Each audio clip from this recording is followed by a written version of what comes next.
All right, episode 3. I've got all my post-it notes here to read from. We are looking once again at that classic photograph. The locomotive closest to the camera is the 210-2 or Santa Fe type. On the Union Pacific, they did not use that descriptive because it referred to a rival Western railroad. They called their 210-2 type of locomotives the TTT. That locomotive is a big locomotive by anyone's standards. Its tractive effort is significant by anyone's standards. Now, when I first looked at the 210-2 wheel arrangement, I assumed quite naturally that it was simply an enlargement of the 282 Darrell type of locomotive. The Darrell, also known as the Mikado, the Mike, the MacArthur, the Mac, and the Micmac, depending on where you come from. On one hand it is, but on the other hand its history did not develop from the 282. And to explain the history, we need to look at the backstory. That backstory informs the development of the 210-2 type of wheel arrangement. And looking at that backstory, we need to look at two railroad passes. The first in the south on the Santa Fe, specifically Raton Pass, that had a summit tunnel bored through it. But before completion of the summit tunnel, traffic was moved by way of a switchback system, and that traffic was managed by a locomotive considered exceedingly powerful by the standards of the day. The other pass we need to look at is up in the northwest on the Northern Pacific. Again, a summit tunnel where traffic was managed during the construction process of that tunnel by way of a switchback scheme, and two locomotives, and those locomotives had an extra driving wheel. The Santa Fe 280 was built in 1880. It had a modest boiler pressure as fitted at the time, 130 psi, but it still found a way to develop nearly 25,000 pounds of tractive effort. That locomotive is still in existence at the Kansas State Historical Society's museum in Topeka. The Raton Pass tunnel is relatively short, so after the switchback was dismantled, it served in general freight service. It ended its active career as an 080 shunting locomotive, which also happened to be the fate of the Northern Pacific types before being scrapped. Those Northern Pacific types were built in 1886. They had a higher boiler pressure, we're now up to 150 pounds per square inch. Therefore, we have a higher tractive effort, nearly 35,000 pounds of tractive effort, which again, for those times, was an exceedingly powerful locomotive. Other railroads used the 210-0 type, of course. Here's some examples: the Alabama, Tennessee and Northern, the Missouri Pacific lines, the Pennsylvania, the Southern Pacific. But it's fair to say that the type had a short period of time in the sun. Now, operationally on Raton Pass, the Atchison, Topeka and Santa Fe Railroad needed to use pusher locomotives. And in 1901, they purchased a handful of 210-0 types. Again, because we've moved on by a decade and a half, they had higher boiler pressure, therefore they developed higher tractive effort. These helper locomotives would assist the front end power by pushing trains up Raton Pass. At the top of the pass, they would be disconnected. They would back down to receive their next assignment. Unfortunately, their long wheelbase and their lack of trailing wheels combined to mean that if they were back down at anything above a low speed, they had a tendency to derail. And re-railing a locomotive of that size would not have been particularly easy.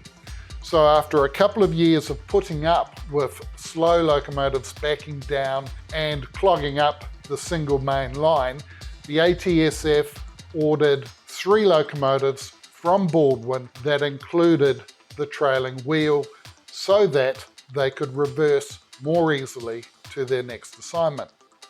So we have those first ever 210-2s, hence the Santa Fe type, named after the parent railroad. They were big for the times, in fact the biggest locomotives in existence when they rolled into service. They were tandem compounds, which is something that the ATSF really liked. They were enlarged from their preceding 210Os because the extra axle allowed that to happen without exceeding weight limits. That was an advantage of the extra axle rather than the reasoning behind it.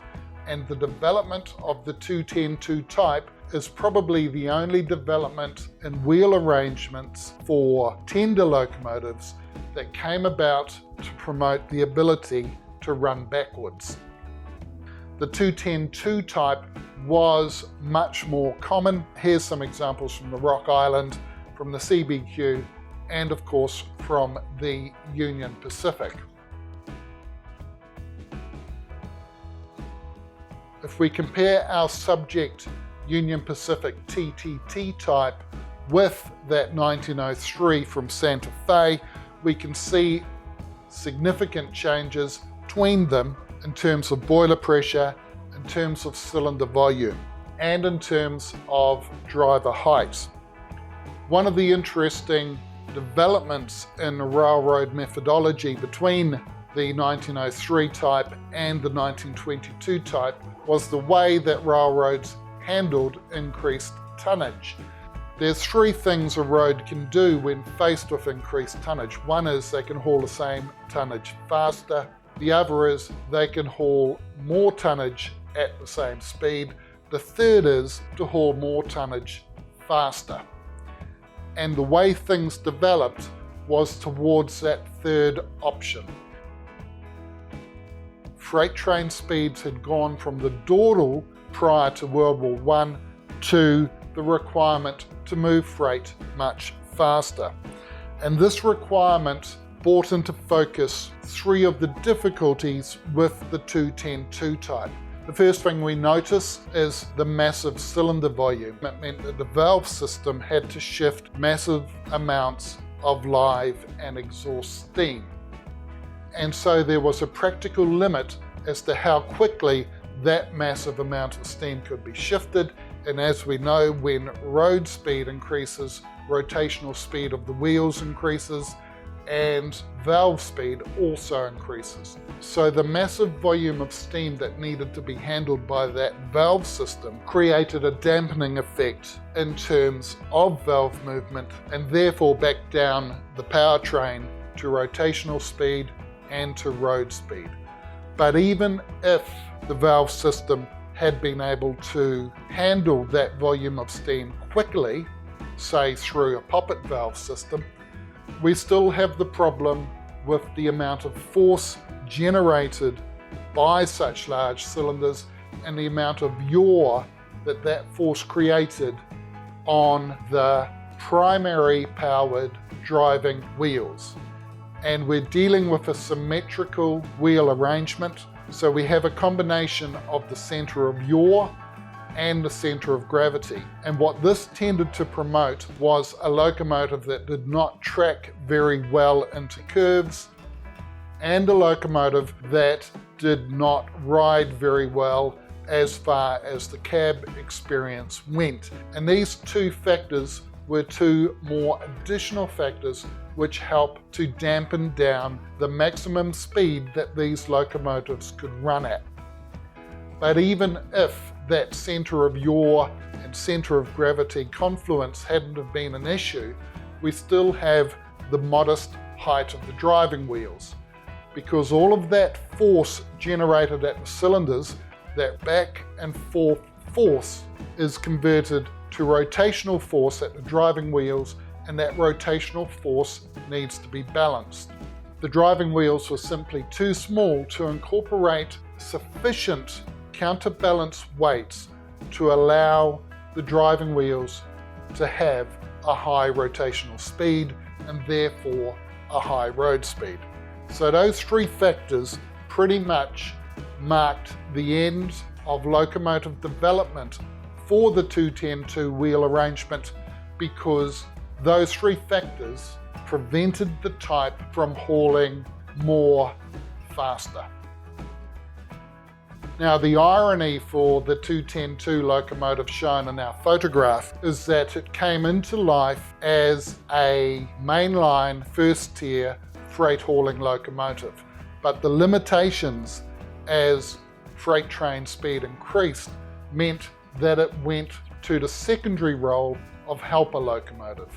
Ultimately, the type reverted back to those previous roles undertaken by previous locomotives. So if we look back at our subject photo and the locomotive second removed from the camera, the 410-2 type, we can examine that and see if that type helped address some of the issues with the 210-2 wheel arrangement.